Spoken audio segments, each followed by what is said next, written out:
Hi everyone, फिर से एक नए वीडियोज में आपका स्वागत है। आज हम इस वीडियो में रासायनिक अभिक्रिया की विशेषता के बारे में जानेंगे और रासायनिक समीकरण और रासायनिक समीकरण लिखने के नियम के बारे में जानेंगे। इससे पिछले वीडियो में हमने रासायनिक अभिक्रिया और अभिकारक और उत्पाद के बारे में बताया था। वो वीडियो नहीं देखे हैं तो आपको वो वीडियो प्लेलिस्ट में मिल जाएगा और इसका लिंक डिस्क्रिप्शन या आई बटन में मिल जाएगा, आप वहां जाकर के देख सकते हैं। तो आइए देखते हैं आज का टॉपिक बारी बारी से। देखिए, पहला हमारा है रासायनिक अभिक्रिया की विशेषताएं। तो इसकी कुछ विशेषताएं होते हैं रासायनिक अभिक्रिया की। तो पहला विशेषता क्या होती है? गैस की उत्पत्ति, यानी कि जब रासायनिक अभिक्रिया होगी तो उसमें गैस भी उत्पन्न हो सकती है। दूसरी बात है कि अवक्षेप का बढ़ना, अवक्षेप भी बढ़ सकता है। तीसरी, रंग परिवर्तन, रंग भी परिवर्तन हो सकता है। चौथी, ताप में परिवर्तन, ताप भी परिवर्तन हो सकता है। और पांचवा है अवस्था परिवर्तन, यानी कि जब रासायनिक अभिक्रिया होगी तो ये सब घटनाएं हो सकती है। गैस में भी परिवर्तन हो सकता है, अवक्षेप भी बन सकता है, रंग परिवर्तन हो सकता है, ताप में परिवर्तन हो सकता है, अवस्था में परिवर्तन हो सकता है। जैसे एक एग्जांपल के माध्यम से हम आपको बताने का प्रयास करेंगे। जैसे देखिए, ये कैल्शियम कार्बोनेट है CaCO3, ठीक है। इसको गर्म करते हैं तो गर्म करने के बाद ये टूट जाता है, क्या बन जाता है? ये आपको कैल्शियम ऑक्साइड CaO और CO2 गैस उत्पन्न हो जाती है। CO2 गैस उत्पन्न होती है। देखिए, यहाँ पे कैल्शियम ऑक्साइड तो समझता है, जब इसको गर्म करते हैं तो क्या होता है? कैल्शियम ऑक्साइड बनाती है। क्या बनाती है? कैल्शियम ऑक्साइड बनाती है और CO2 गैस उत्पन्न होती है। तो सबसे पहली बात की गैस की उत्पत्ति, तो इसमें गैस निकला है ना, गैस उत्पन्न हुई। फिर बात करते हैं कि अवक्षेप का बढ़ना। तो इसके लिए मैं एक और एग्जांपल बताता हूं। जब मैग्नीशियम धातु को जलाया जाता है, क्या कहता है? धातु को जलाया जाता है तो चकाचौंध करने वाली रोशनी के साथ जल उठती है और साथ ही साथ उसके जो सफेद चूर्ण प्राप्त होते हैं वो अवक्षेप के रूप में प्राप्त होते हैं। यानी कहने का मतलब ये हुआ कि जब अभिक्रिया हो और उसमें कुछ बच जाए नीचे, ठीक है, चूर्ण के रूप में, तो वो हमारा क्या कहलाएगा? अवक्षेप कहलाएगा, अवक्षेप के रूप में प्राप्त होता है, ठीक है। रंग परिवर्तन, जब अभिक्रिया होती है, रासायनिक अभिक्रिया होती है तो उसमें रंग भी परिवर्तन हो सकती है। जैसे एक एग्जांपल हम आपको बताते हैं। जब आयरन, लोहे को कॉपर सल्फेट के विलयन में डाला जाता है, ठीक है, तो आयरन जो है सो कॉपर को विस्थापित करके आयरन सल्फेट बनाता है, FeSO4 बनाता है और साथ ही कॉपर को अलग कर देता है, विस्थापित कर देता है। हालांकि इसको हम आगे पढ़ेंगे विस्थापन अभिक्रिया में, लेकिन अभी हम आपको रंग परिवर्तन के लिए इस अभिक्रिया को दे रहे हैं ताकि आपको समझ में आए। जैसे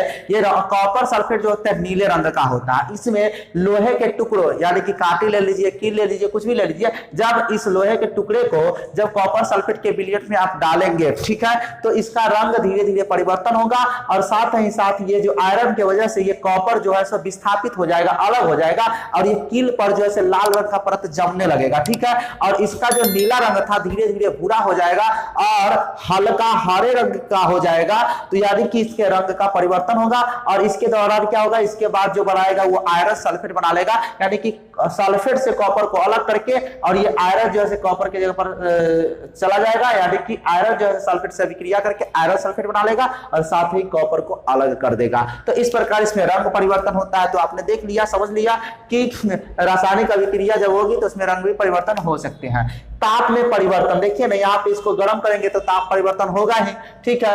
अवस्था परिवर्तन, अवस्था में भी परिवर्तन हो सकता है। देखिए, यहाँ पे कुछ और था और यहाँ पे गैस के रूप में उत्पन्न हो गई है। एरो चिन्ह ऊपर की ओर दिखाता है कि गैस उत्पन्न हो रही है, ठीक है। तो अवस्था भी परिवर्तन हो सकती है। तो आपने जाना कि रासायनिक अभिक्रिया की विशेषताएं क्या क्या हो सकती है। तो पहली विशेषता गैस की उत्पत्ति, गैस उत्पन्न हो सकती है। दूसरी विशेषता अवक्षेप का बढ़ना, अवक्षेप बढ़ सकता है। तीसरी विशेषता रंग परिवर्तन, यानी रंग में बदलाव हो सकता है, परिवर्तन हो सकता है। चौथी विशेषता ताप परिवर्तन, उसका तापमान बदल सकता है, ताप में परिवर्तन हो सकता है। पांचवी बात अगर करें तो अवस्था परिवर्तन हो सकता है।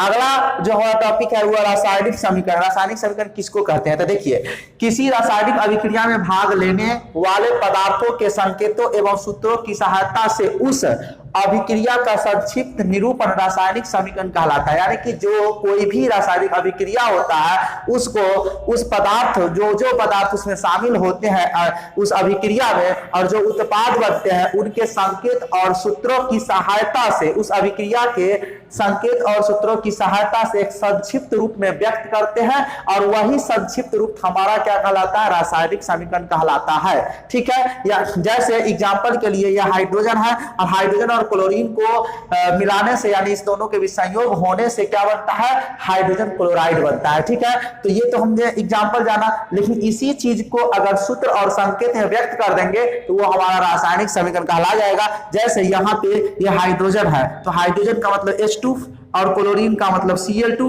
और ये दोनों को जब संयोग करेगा तो ये बनाएगा हाइड्रोजन क्लोराइड 2HCl बना लेगा। ठीक है, तो यहाँ पे हाइड्रोजन जो अणु है उसके लिए मैंने संकेत यानी सूत्र लिखा H2, और क्लोरीन अणु के लिए Cl2 मैंने सूत्र लिखा। तो ये दोनों का सूत्र हो गया, ये सूत्र ये हाइड्रोजन अणु और क्लोरीन अणु का संक्षिप्त रूप हो गया, एक तरह से सूत्र रूप में लिख दिए तो। और इसके फलस्वरूप हाइड्रोजन क्लोराइड बना था। हाइड्रोजन क्लोराइड के लिए मैंने फार्मूला लिखा, अणु यौगिक सूत्र क्या लिखा, 2HCl लिखा। तो ये इसका संक्षिप्त रूप हुआ। यहाँ पे आप देख सकते हैं इसके लिए यहां से लेके यहां तक का जगह लिया है, लेकिन यहाँ पे कम जगह लिया है, संक्षिप्त रूप में है। तो इसी को हम लोग क्या कहेंगे, ये जो आप देख रहे हैं नीले कलर से जो मैंने लिखा है H2 plus Cl2 arrow 2HCl, ये हमारा रासायनिक समीकरण कहलाएगा। क्या कहलाएगा, रासायनिक समीकरण। कहने का मतलब ये हुआ जब कोई अभिक्रिया होती है और उसमें भाग लेने वाले जो पदार्थ होते हैं और उसके फलस्वरूप जो उत्पाद बनते हैं उन सभी को एक सूत्र के द्वारा, संकेत के द्वारा जो निरूपित करते हैं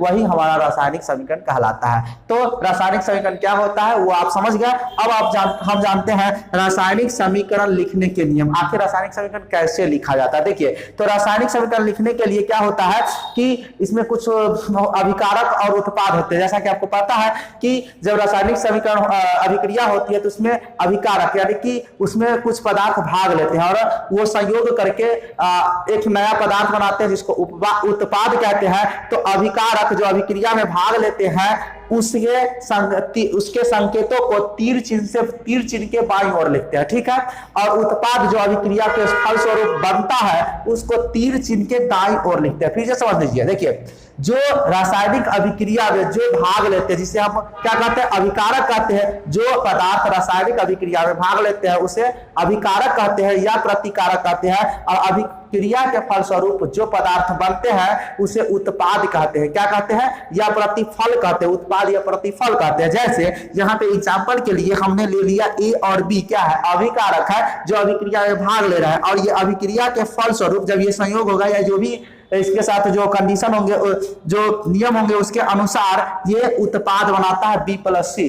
तो ये अभिकारक है, ये उत्पाद हो गया। ठीक है, तो जो अभिकारक होते हैं उस अभिकारक को इस तीर चिन्ह के बाईं तरफ लिखते हैं। ठीक है, और जो उत्पाद होते हैं इस तीर चिन्ह के दाहिना तरफ लिखते हैं। ये रासायनिक समीकरण का लिखने का नियम है ना। तो दो बातें हमने आपको बताया। क्या, पहला बात कि अभिकारक जो होगा उसको तीर चिन्ह के बाईं तरफ और उत्पाद जो होगा वो तीर चिन्ह के दाएं तरफ लिखते हैं। ठीक है, तो पहला बात, दो बातें आपने समझा कि अभिकारक को तीर चिन्ह के बाईं तरफ और उत्पाद को दाएं तरफ लिखते हैं। तीसरी बात यह है कि जब अभिकारक या उत्पाद एक से अधिक हो तो उन अभिकारक या उत्पाद के बीच धन चिन्ह यानी कि प्लस चिन्ह लगा देते हैं। जैसा कि आप यहाँ देख रहे हैं कि ये एरो चिन्ह के बाईं तरफ दो अभिकारक है, एक A और एक B, और ये एक से अधिक है तो इसके बीच प्लस का चिन्ह लगा दिया गया। अगर ये 3 होता तो 3 को लिख करके प्लस का चिन्ह लगा देते हैं। ठीक है, मान लिया जाए कि ऐसा हो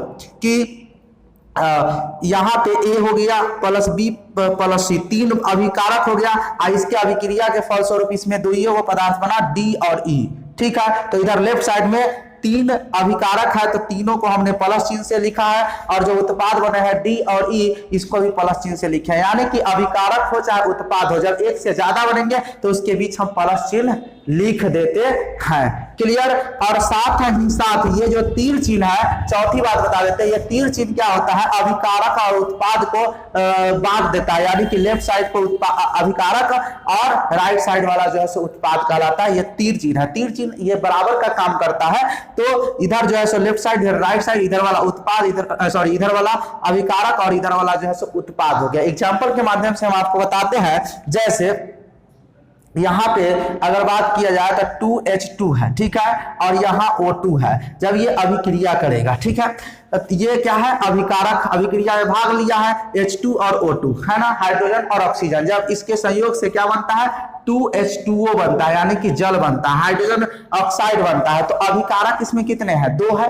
और अभिकारक को तीर चिन्ह के किधर लिखे गए हैं, बाईं तरफ लिखा गया है। किधर लिखा गया, बाईं तरफ लिखा गया है, ठीक है। अभिकारक को हम तीर चिन्ह से बाईं तरफ लिखते हैं। तो ये दोनों अभिकारक है। अभिक्रिया के फलस्वरूप बना क्या, तो उत्पाद, यानी कि H2O बना, हाइड्रोजन ऑक्साइड बना, जल बना। इसको हम तीर चिन्ह के दाएं तरफ लिखे, लेकिन इधर जो उत्पाद है वह एक ही बना है, इसलिए डायरेक्ट लिख दिए। अगर एक से ज्यादा होता तो इधर भी प्लस चिन्ह लिख देते। जैसे एक एग्जाम्पल हम लेते हैं, कैल्शियम कार्बोनेट CaCO3, ठीक है, और प्लस नहीं, इसको गर्म करने पर बनता है कौन सी, कैल्शियम ऑक्साइड, और CO2 गैस उत्पन्न होती है। तो यहाँ पे आप देखें कि केवल कैल्शियम कार्बोनेट को जब गर्म किया गया तो कैल्शियम ऑक्साइड बना, क्या बना, कैल्शियम ऑक्साइड बना, और साथ ही कार्बन डाई गैस उत्पन्न हुआ। यानी कि इधर अभिकारक की बात करें तो तीर चिन्ह की बाईं तरफ लिखा गया, ये अकेले है तो सीधे लिख दिया, लेकिन उत्पाद 2 गो बना। उत्पाद कितने बने, 2 बने, कैल्शियम ऑक्साइड और कार्बन डाई गैस उत्पन्न हुए। तो इसको एक से अधिक उत्पाद है तो इसको प्लस चिन्ह द्वारा लिख दिए। उसी तरह एक एग्जांपल और बताते हैं हम आपको, जैसे